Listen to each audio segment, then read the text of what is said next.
Charlie மங்கரோட core idea என்னன்னா, வளர்ச்சி திறமையால வர்றதில்ல, அது நம்ம டெய்லி பழக்கத்துல இருந்து தான் வருது. முதல் அறிகுறியே ஒரே இடத்துல தேங்கி நிக்காம இருக்கிறது தான். நேத்தை விட எனக்கு கொஞ்சம் ஹியாசா இருக்கணும், அவ்வளவுதான். அதாவது நல்ல பழக்கங்கள், தெளிவான சிந்தனை, நல்ல குணம் இதெல்லாம் சேர்ந்து மெதுவா ஆனா நிலையா வளர்றது தான் விஷயம்.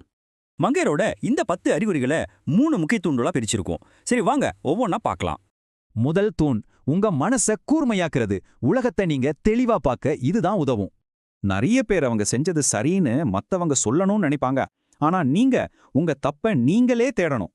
இப்படி பண்றதால பழைய அவுடேட்டட் ஐடியாக்கள்ல நீங்க சிக்காம தப்பிக்கலாம். பெரிய ஜீனியஸா ஆகணும்னு நினைக்காதீங்க, அது ஆபத்து. அதுக்கு பதிலா முட்டாள்தனமான தவறுகளை செய்யாம இருந்தாலே போதும். சுருக்கமா சொன்னா, அஃபென்ஸை விட டிஃபென்ஸ்க்கு முக்கியத்துவம் கொடுத்தா உங்க ரிசல்ட் சூப்பரா ஆகும். கூடவே பல மென்டல் மாடல்ஸ், இன்சென்டிவ்ஸ் எப்படி வேலை செய்யுது, உங்க லிமிட் என்னன்னு தெரிஞ்சுக்கணும். சரி, இப்ப 2வது தூணுக்கு வருவோம். இது உங்க கேரக்டர் பத்தினது. ரொம்ப முக்கியமான பர்சனல் குணங்கள். இது ரொம்பவே ஒரு அரிசான குணம். சிம்பிள் தான். சொன்னதை சொன்ன நேரத்துல செய்யுங்க, அவ்வளவுதான்.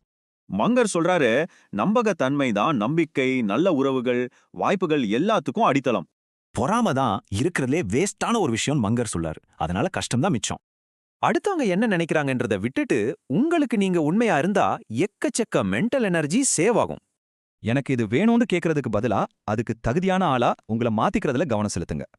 முதல்ல தகுதியை வளர்த்துக்குங்க, ரிசல்ட்ஸ் தானா வரும். இதுதான் மங்கரோட கோல்டன் ரூல்.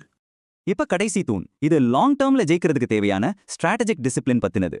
நிறைய பேர் பிஸியா இருந்தா அதுவே வளர்ச்சின்னு நினைச்சுக்கிறாங்க. ஆனா சில சமயம் சும்மா இருக்கிறது தான் பெஸ்ட் மூவ். அப்ப பாருங்க, பொறுமைனா சும்மா இருக்கிறது இல்ல, அது சரியான வாய்ப்புக்காக காத்திருக்கிற ஒரு ஸ்ட்ராட்டஜி. அப்போ மங்கரோட இந்த ஐடியாஸ்ல இருந்து நாம என்ன எடுத்துக்கலாம்? விஷயமே இந்த 3 செயல்கள்ல தான் இருக்கு. உங்க மனச கூர்மையாக்குங்க, உங்க கேரக்டரை உறுதியா உருவாக்குங்க, அப்புறம் லாங் கேம் ஆடுங்க. இங்க நோக்கம் பெர்ஃபெக்ட்டா இருக்கிறது இல்ல, நேத்தை விட. மேலும் சுவாரஸ்யமான தகவல்களுக்கு லைக், சப்ஸ்கிரைப் மற்றும் கமெண்ட் செய்யுங்கள். இது மேலும் தகவல்களை பதிவேற்ற எங்களை உற்சாகப்படுத்தும். நன்றி, வணக்கம்.